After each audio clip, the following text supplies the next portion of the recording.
All right, we are live. Hello, happy Friday, everyone who is tuning in live. For those of you who are listening in on the podcast, happy Wednesday. Excited to be back with another installment of the Navigating Networks series.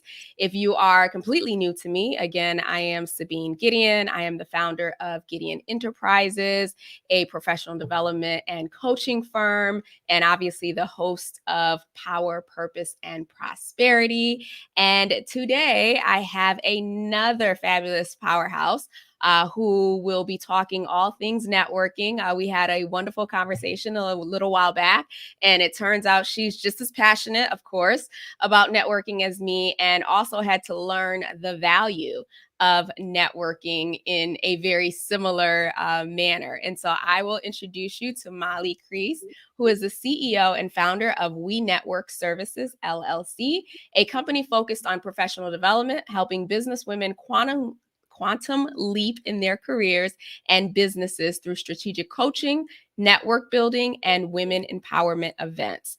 Molly is also the director of professional development for the Metro New York chapter of the National Black MBA and is often seen as the nexus and motivator of people, focusing on helping individuals build their professional brand to forge great impact and growth. With that, welcome to the show, Molly. Yay! Thank you. I'm excited to be here. Same here, same here. So I gave the high level overview of your bio, but I would love for you to share the Cliff Notes version of your career journey and, some of the twists and turns that led you to doing the work that you do today. Okay, so I'm gonna give the short version because it can be extensive. But if you hear an accent, I am originally from the Caribbean. I am from St. Vincent and the Grenadines, and I came to the U.S. in 2004 with a focus to study business, finance. So my background is in business and finance. I went to Monroe College, did my MBA at LIU, and so what I realized is that when you're in the Caribbean, you learn about doing the work and putting in the hard work and getting the results. You get a good job after that. And when I left grad school, I realized that my accolades in terms of my degree was not just going to be enough for where I wanted to go in my career and how I wanted to create an impact. And I soon realized that networking was going to be a big portion of it. And so me forming We Network Services was part of that. I was going to networking events, I was going to conferences, and I was seeing people like me having that same struggle of selling themselves, of really coming over authentic and saying, this is who I am, and this is what I want to do, and this is what I'm passionate about. So We Network Services started with that. We started with putting a twist on networking because a lot of people don't love networking. They find it awkward. They find it a lot of work to do. And so I was creating events that would make it a little bit more easier and less awkward for people to network, to meet people in similar industries, to meet like-minded people and help them to push forward in their journey and in their career growth. So that's the cliff notes of it all.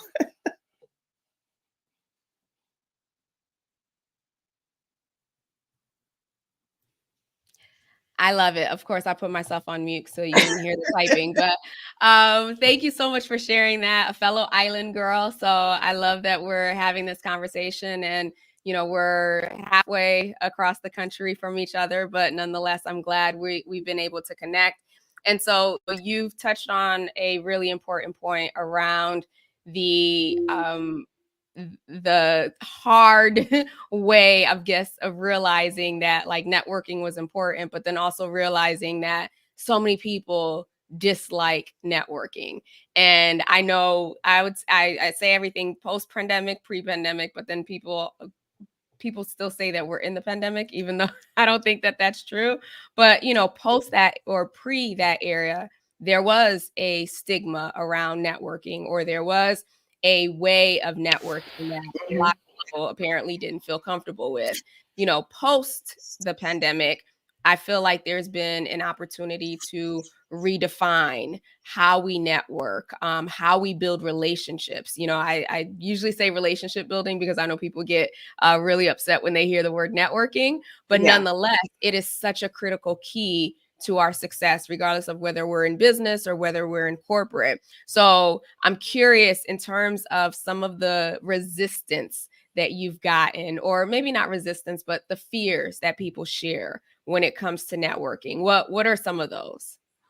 I think one of the things is like you talk about post COVID and stuff like that. I think one of the things that people did not realize and didn't understand, and I had to explain this to one of my colleagues. And when I was talking to her about networking, she was like, "Is networking nepotism?" And so a lot of people had that idea that networking, you network with someone because you want a job or you want to ask them for something, and that's the only reason why you network. And so it turned a lot of people off because you just networking to come to me to ask me for something, and then after that I don't hear from you, I don't see you.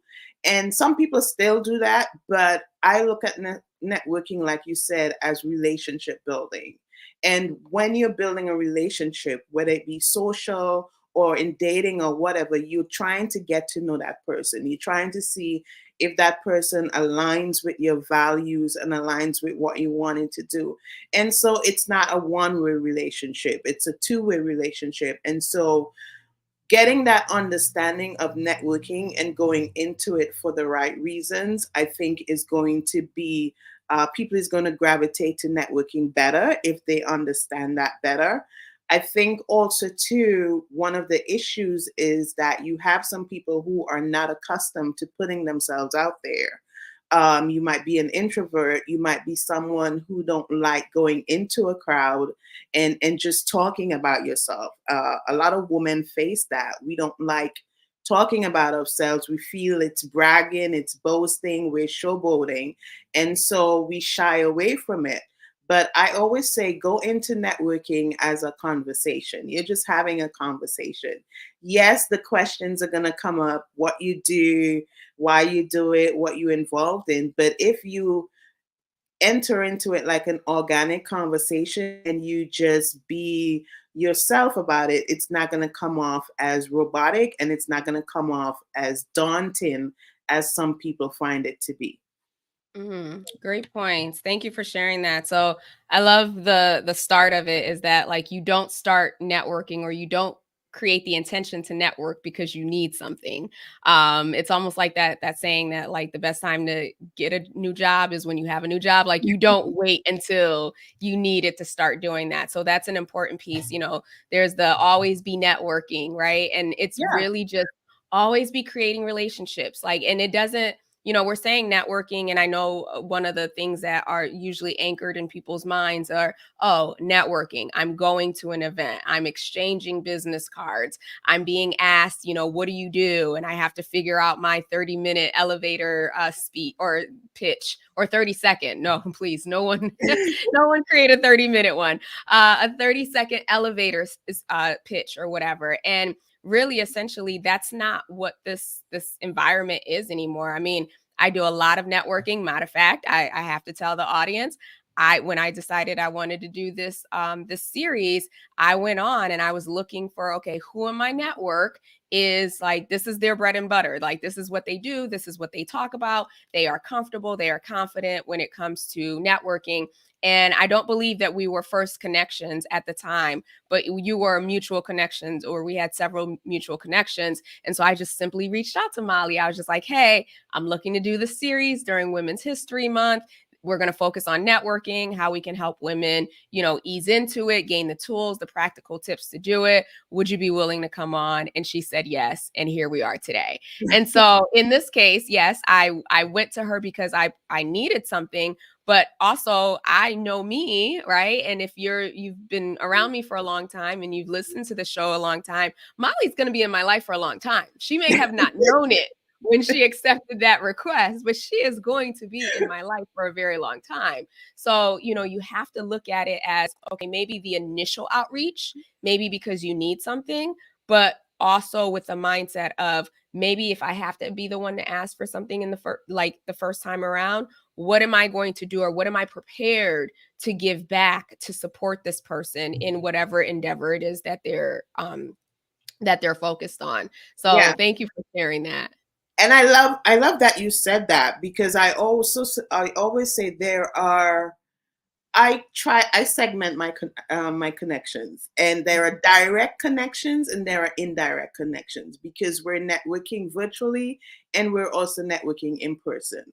And you might have those connections that you are on top of all the time, like the people that you are in connection with maybe every month, or maybe every 3 months, or quarterly, or however you want to do it. I would say those are your direct connections. Those are your core circle, your inner circle. Those are the people that you're making sure that you're building that relationship with, and you're fostering those relationships. And remembering that at one point you might need help, and at another point those very same people might need help.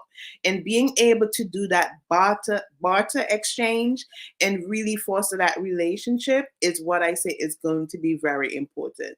Then you have those indirect connections that are people that you might meet on LinkedIn, on Instagram. You're just clicking a button and connecting, or you're just sending a message and connecting. You're liking their post, you're commenting under their post so that they see you're paying attention to what they're doing. You're not necessarily talking to them every day or every month, but you're still keeping that line of connection open.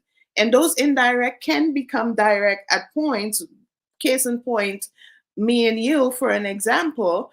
But being able to know how to do that, and I always say you got to take an audit. You got to edit your network and see who you need to bring into the direct pool of your inner circle, and really build those relationships.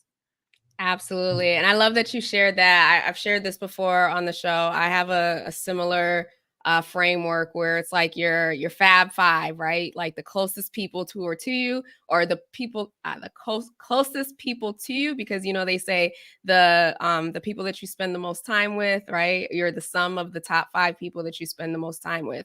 Then Mhm. is your core 50, right? So that's your circle of influence, if you will, or what you would consider your inner circle. Yeah. And then the essential 100 is more of the indirect, the more broader. It's a lot more fluid, and people go in and out, because the truth is, depending on life circumstances or life changes, you may fall out of contact with someone, or maybe the direction that you've gone in or that person has gone in, there's really not synergy anymore. And so you may decide, all right, well, that's someone that for Mother's Day and all the events, like I might reach out to, but that's not going to be someone that I'm connecting with on a regular basis. And so I think it's very important, especially, if you want to be strategic with your networking and Yes. not feel like you are pulled, in 100 million directions, in addition to the things that you have to do, that if you can segment out the people that you connect with on a regular basis, be consistent, give as well as ask. And then, of course, that broader network, making sure they're just little touch points. I share with clients all the time that it doesn't have to be a, coffee meeting for every person, right? It doesn't have to even be a Zoom meeting for every person. A quick note like, hey, was thinking about you, hope all is well, right? Those are little things that you're touching base and you're connecting with people that keep you top of mind. Yes. Awesome. So now that the world is opening up, I know people are tired of hearing that term, but there are a lot more, conferences, networking events, in-person stuff happening. People are moving things that were primarily online in terms of like networking communities or communities in general. Now we're meeting in person. So are you seeing a big difference in terms of people's willingness to go back out and network, versus are they still kind of like, I'd rather be online and I'd rather be behind the screen? So the circle I'm in and the people I'm around definitely want to go back out and network. They're tired of being inside. They want to go outside. So I'm hoping that that's the case for everyone, because I am saying, and I make it a point for myself in 2024 to say, I am going to be out. I'm going to be making more connections. I'm going to be making appearances. I'm going to even put myself out of my comfort zone and go into spaces that I don't necessarily go in because I don't know what opportunities might be waiting for me on the other side. So I'm saying to people, if you haven't done that yet and you're still afraid of going out, if even you want to put a mask on and go out in person, go out in person, because nothing beats that in person touch to touch connection. Because when you're able to look someone in the face and really have a conversation, it is powerful and that message gets across. So I'm saying be outside, be intentional, be purposeful, and be strategic in your networking, and go out there. Go to as many in person events as you can. And a way to do this and a way to be strategic is to first know what your goal is and what you want to accomplish and put a plan in place. Say, I'm going to go to at least 2 networking events in person per month, or however you want to do it. And the rest I'm going to do virtual, but have a plan in place to really put yourself out there and let people know who you are and be visible with your brand.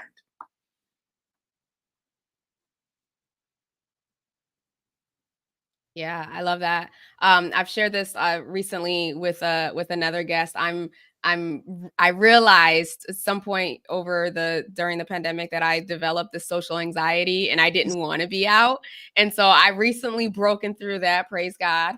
And now I'm like, I want to be at everything, but I'm being intentional about it because there have been other seasons in my life where it was just like, if it was a networking event, if something was happening, I was like, okay, I'm going to make time, I'm going to make room. And as you know, you will quickly burn out Yes. by doing that. And so, and it's also hard because it's not just about going to the event, it's all the follow up with people after the event, if you're doing it smart, of course. Yes. So now I've decided, going into Q2, that my focus is going to be, let me identify 5 areas of interest. And so that would be, anything related to women, something in business, like there's a Black chamber here. And so I've narrowed it down to 5 specific areas of interest and am testing out different communities within those 5 areas of interest to then say, okay, these areas of interest are fulfilled. These are the organizations, associations, communities, you name it,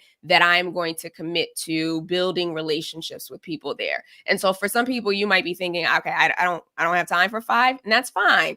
Pick 2, pick 3, pick whatever number works for you, but do it based on something that you are interested in. So there's a lot of associations here for women, like if you're a woman in business or a woman in sales, woman in manufacturing, whatever it is, it doesn't have to be tied to your industry, but if you want it to be, it can. It can be tied to if you enjoy playing pickleball and there's a group that plays pickleball. Just be intentional and make sure that it aligns with something that is important to you. Then that way you will commit and you'll want to do it. You won't see it as networking. You won't see it as a chore, I should say. You'll see it as something that you're going to get value out of. You want to be there, and essentially that you'll get some value as well. Yeah, and it's important to put yourself out there. I always have this quote. I don't know who said it, or maybe it's my quote. I don't know, but I always say the reward is greater than the risk of putting yourself out there. You might try to analyze risk after risk, but why don't analyze the rewards? The rewards is that you get to meet people, you get to put yourself in situations that you would not otherwise do. And then out of those situations can become opportunities. And it's not just about you getting a business deal or you getting a job. It's about you making another connection with a human being. It's about you creating an impact in someone else's life, right? It's about you leaving your stamp and your legacy on this world, right? And it's about you just showing of yourself and giving of yourself to others. And if we look at it that way, then networking is not so difficult. Absolutely. And so I'm curious because obviously you have your business, right, where you teach on stuff like this. You also have your full-time gig, right, where it's Yes. professional development for that. So how are you balancing, the life of the entrepreneur, the life of the employee, and the networking and everything else that you have going on? Ah, So we come from a background where we have 3 and 4 jobs, right? And That I think that is like normal to us. If we're not doing more than one thing, we're not comfortable and we don't feel like we're working hard. So I think that's part of it. I think another part of it too is that sometimes some of it don't feel like work, because if you're doing something that you love and that you know is really helping people and that's going to live on even when you're gone off of this earth, it's not work. And I look at it that way. I look at these things that I do that are not my full-time job. I don't look at them as work, because they're things that I really want to do and that I love to do.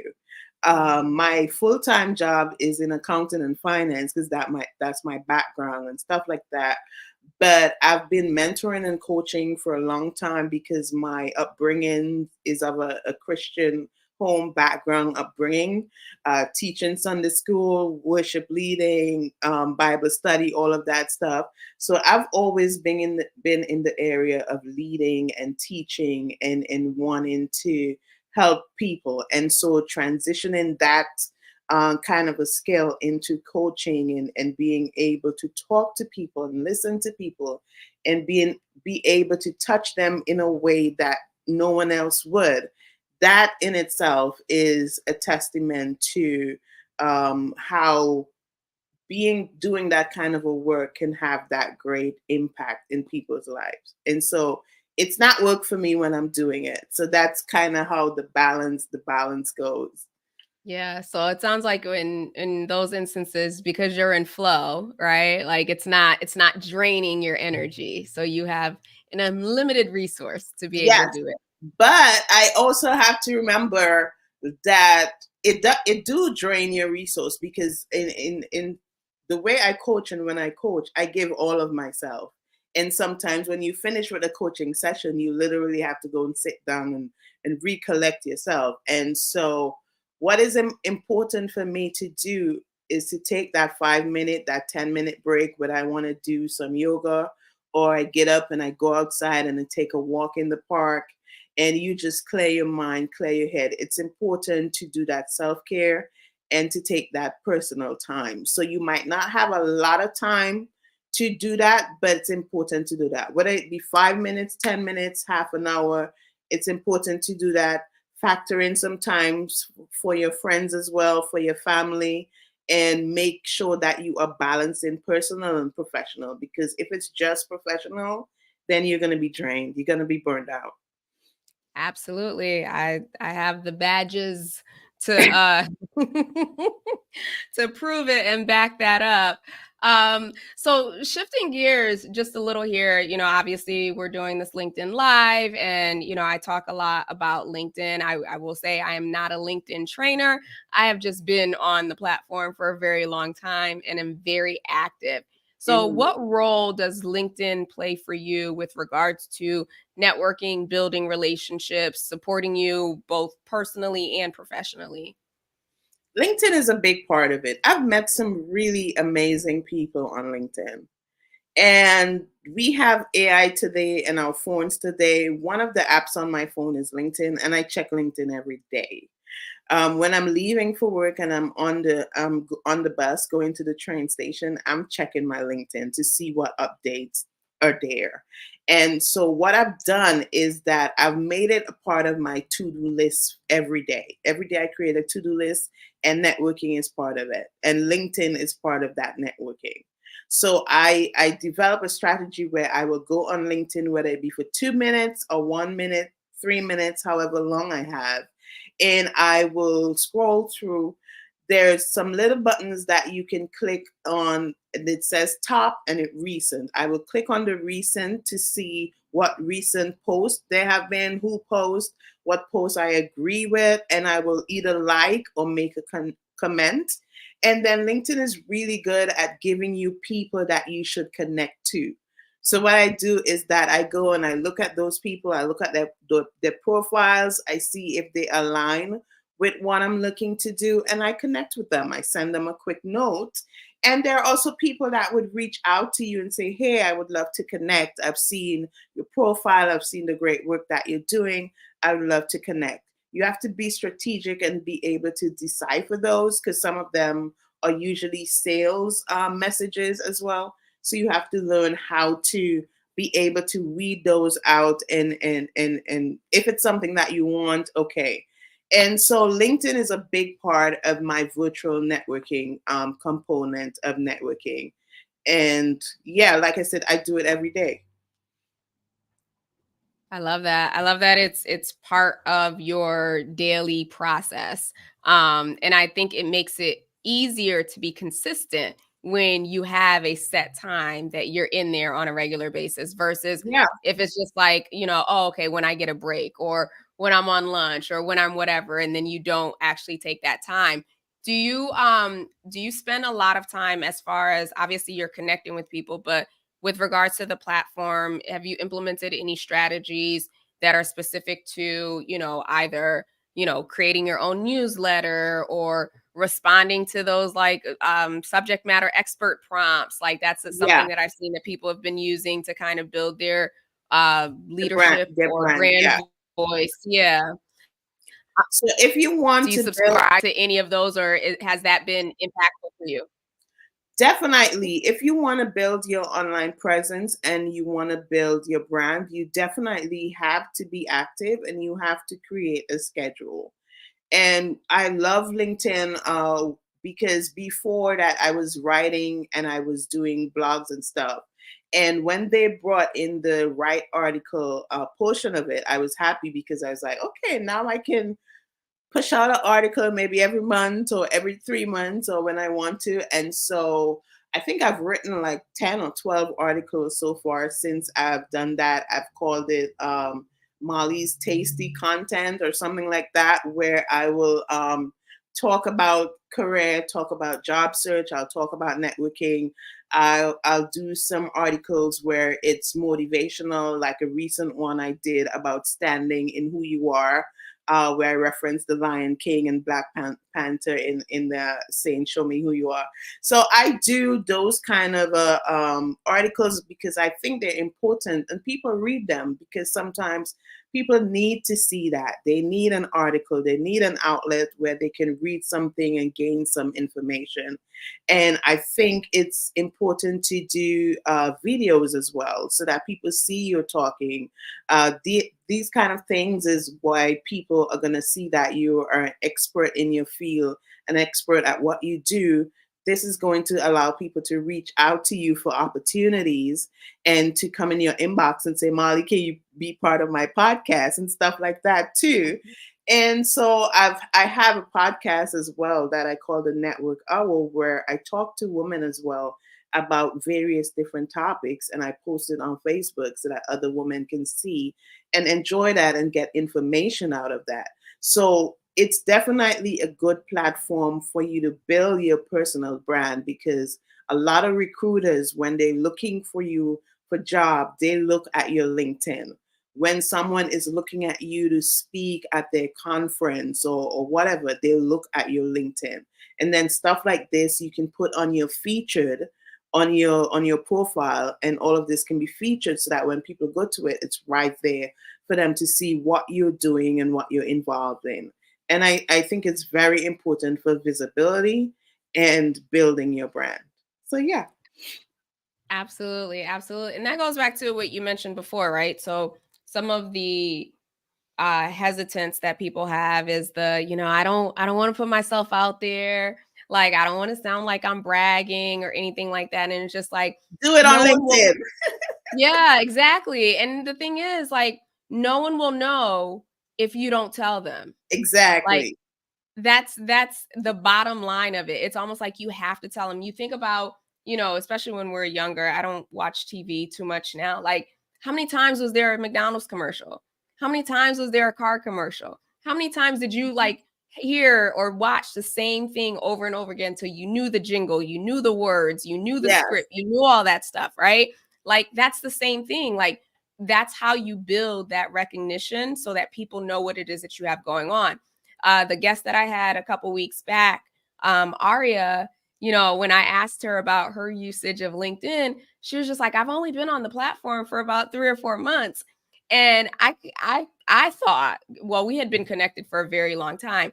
I thought she was a master at LinkedIn because she was always on my feed. But the Yeah. reason why she was always on my feed was because she's always commenting on someone else's, she's liking, she's reposting. And so, LinkedIn is putting that on my feed as well. And so Mhm. here I thought she was a pro. She was like, nope, I just support other people in what they're doing. And that's how, she's showing up. So, every now and then she'll do her own post, of course. So it's not Mhm. about feeling like you have to figure out like, how am I going to write a whole article, or how am I going to write a creative post to stop the scroll? No, just be active. Exactly. And this is why I don't sometimes this is what I don't understand with people. They say, "Oh, it's daunting. It's so much work to do." But yet you're on TikTok scrolling, you're on Instagram scrolling, you're messaging your friends on a daily, you're doing all these things, and you can't find 5 minutes to do that for your brand, for your own brand. You're going to the stores, you're buying stuff, you're telling your friends, "Oh, did you see this latest shoe? Did you see this latest designer bag?" You're hearing stories and you're relaying those stories. Why is it so hard for you to relay your own story and your own brand and tell people about you? And it's because we have been conditioned to not talk about ourselves, especially women. We have been told that we need to stay in the background, we need to be silent, we can't be out and about with it because we're aggressive, we're asking for too much, and you need to let the men lead and let the men do this. And so because we have been indoctrinated with that for years, from since we were little girls, you are the submissive, you are the helpmate. And so we grow up with that. And even within our own careers and within our own businesses, we fail to put ourselves out there. We fail to show people what we can do because of the fear of criticism, because of fear of people talking about us and saying, who do we think we are, and stuff like that. And so we're gradually getting away from it because we're seeing more and more women talking and being outspoken. But that is Mhm. something that we definitely have to come away from and be comfortable in telling our own stories and, frankly, showing out a little bit. You've done the work, you work hard for it, talk about it. Yes, own the room. I have this saying, and no offense to any of the Bobs who might be listening or watching, but what would Bob do? Right? Like Bob is gonna tell you how great he is. Like Yes, that is the even mindset though he that I might have not be, now. he's going to say he's great. Everything is awesome. He's great. Like he's the reason why the company is even alive hundreds of years later, right? And so it just has to be a level of confidence. And I know there's I don't resistance around the whole fake it till you make it thing. Like I think in some contexts, like it's it's not useful, but in other contexts, it has to be that. Like sometimes the only way to build confidence is to fake the confidence. Like that's Yeah. the only way that your subconscious mind will register or record. Like, oh, she's really serious. She really does believe that she is this, and the third. And then when you look at the reality too, I mean, the truth is, you look at women, we're more educated than our male counterparts, right? Like you look at the amount of work that we do. Like you and me, like most of us are like running 5 different things at any Yeah. given period of time. And then you ask, what do you do? Oh, well, I'm this, right? Like we make ourselves small. Mhm. And so I'm here for the shout it as many times as possible, shout it as loud as needed, and make sure that the rooms that you're shouting it out in, that those are the rooms that are going to reverberate what you want back to you. I think the other power in networking, and we haven't touched upon this, is that's often missed, is that it's not just about the one-on-one connection that you make, whether you're building the relationship with someone through LinkedIn, you're building the relationship that you met, with someone that you met at a conference or whatever the case may be.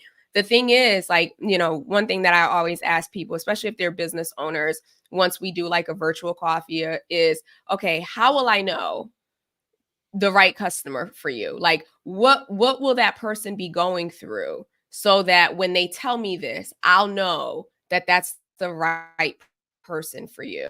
So I think there's also a power in networking that is often missed in not just necessarily you having to be the person to be the connector, but also people remembering, oh, okay, so Molly does this, Molly does that. Okay, yes, next time we have an event, Molly is going to be the one that we grab onto. So it's not, just remember, it's not, don't be short-sighted. I guess that's what I'm trying to say. Don't be short-sighted in, oh, well, if I share who I am here, then I don't know if I can share it here or whatever. It's more of a share as much as you can, because the more people you tell about who you are, what you do, what you're interested in, the more people they will then tell about who Yes. you are, what you're interested in, and what you're looking to do next. Yeah. And we have to be aware of the secret champions learning in the background. That's why it's important for you to be active, and it's important for you to build your brand, because you don't know who's looking at you in the background. You don't know who's looking at your LinkedIn profile. Well, they might show up if you have premium and all that stuff. But there are people who would anonymously look at your profile. They would read your articles. They would see your posts, and it will inspire them. These are your champions in the background, because these are the people that are calling your name when they're in the room, in the boardrooms, in the employment rooms, wherever rooms they are. And you don't even know they're calling your name, but they're calling your name because they've seen something that have impacted them in such a great way that they're pitching your name for a speaker series. Pitching your name for a job. They're pitching your name for this. And before long, someone call you and they're like, "Can you do this?" And you're like, "I got your name from such and such." And you're like, "Who?" It's because these are champions in the background. They don't necessarily need to be in your circle, but they are sponsoring you from afar, they championing you from afar, and they setting you up for opportunities. So if you never talk about yourself, if you're never active, if you're never building that online brand and that online presence, then these champions can't find you, and then you're doing yourself a disservice. Absolutely. Absolutely. And they can't find you, they can't support you, they Exactly. can't be that person for you. I've shared this before, but even just a couple weeks ago, I met someone and it was like a virtual coffee. Someone else introduced us, and I was, asking her like, okay, well, what is it that you're doing? What are you going to focus on? Gave her some unsolicited advice on how to like navigate that. And then like maybe a couple days later, someone in my on my feed was just like, "Hey, I'm looking for podcast guests to do dot dot dot," which it was exactly what it is that she said that she wanted to do. And so I was just like, okay, here's the information. I'll make the introduction as a follow up, right? And so you want to, it's the work smarter, not harder. You want to look Exactly. at your role in networking and building these relationships. Again, it's two-sided, right? It's the what you're going to give and what you're going to get, but it's a ripple effect. It's something that will pay off years and years down the line. Like this podcast, right? We're going to record it, we're going to release it. Guess what? 5 years from now, someone will go to podcast number, I think this will be 110. Someone will go to podcast 110 and they'll listen to it, and then they'll meet Molly, right? For the very Exactly. first time. You have to look at these seeds, or you have to look at these as seeds that you are planting within that relationship with the person, but also, for opportunities that'll come down the door.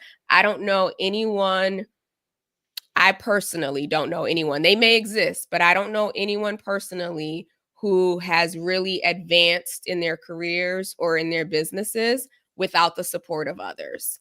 Without the support of maybe someone making a recommendation, someone opening the door, someone naming their name behind closed doors, right? Like I myself am a product of that. Like people referring me, some people I know, some people I don't even know. So, you have to look at it from the standpoint of, as you want to grow or as you're looking to grow, you need the support of others to do so. And maybe it starts with just coming on LinkedIn like Molly does and checking it first thing in the morning, connecting with people, commenting, liking. Then maybe it advances to, writing your own articles or just responding to those prompts here on LinkedIn. Maybe it escalates then to you being on podcast interviews, whatever that looks like for you, whatever that trajectory is. Start. Don't wait until you have a need. Don't wait until you're in a space of crisis or scarcity to then be like, who can help me? Exactly. That's the word of the day. Start. Yes. So with that, I want to be mindful of your time. So we're going to shift over to the Blitz session here. So 3 questions, 2 minutes to answer. So first one up, knowing what you know now, given your experiences, the work that you've done, life experience that have come through, if you could go back to a younger version of Molly and give her a key piece of advice, what might that be? I would tell her to not be scared. A younger Molly was really scared. She was really introverted, really sheltered, and she did not go after everything that she wanted and that was in her path. So I would say to that younger Molly, don't be scared. You can do it, and to just put yourself out there.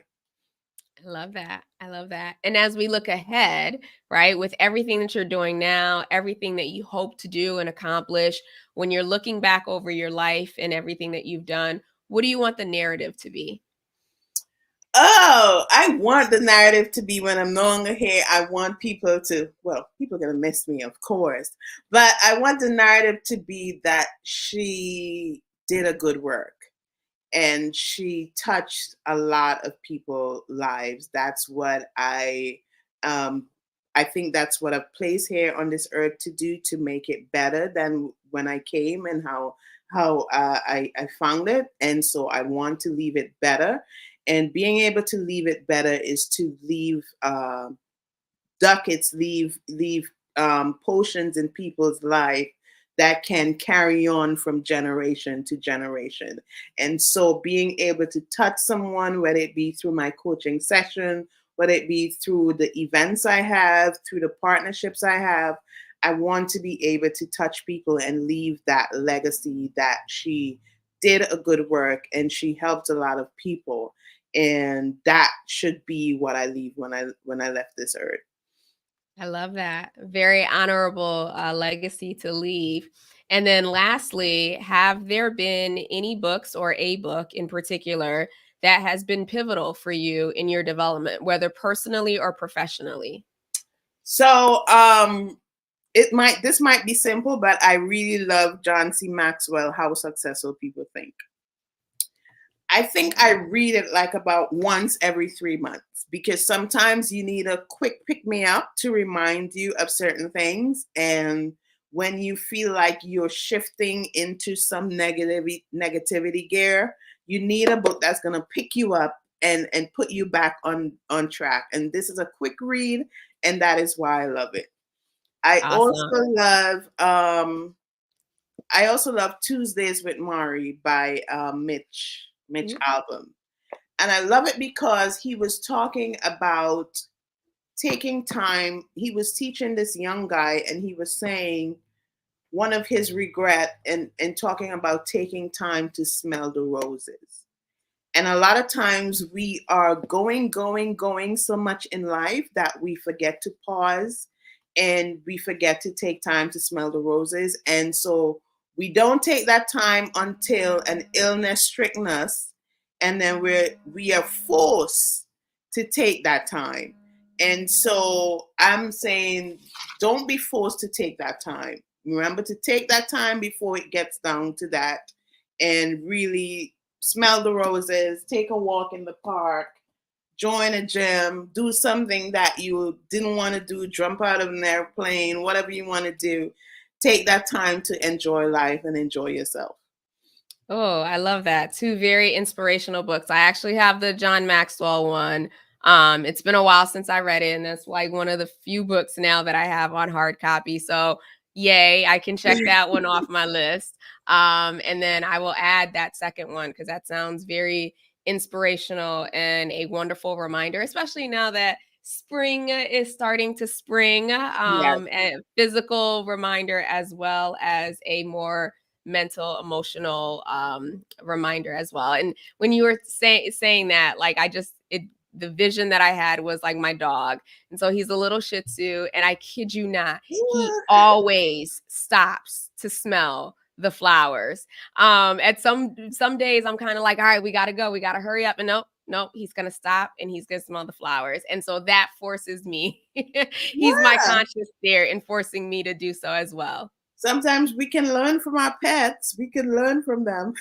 Absolutely, absolutely. Well, Molly, I do want to share with the audience how they can get in touch with you, how they can listen in on your podcast, and anything else that you have going on. Okay, so my podcast is called The Network Hour. It's on Spotify and wherever you get your podcasts. We would have to do this again. They can connect with me on LinkedIn as well. And also, my website is renetworkservices.com.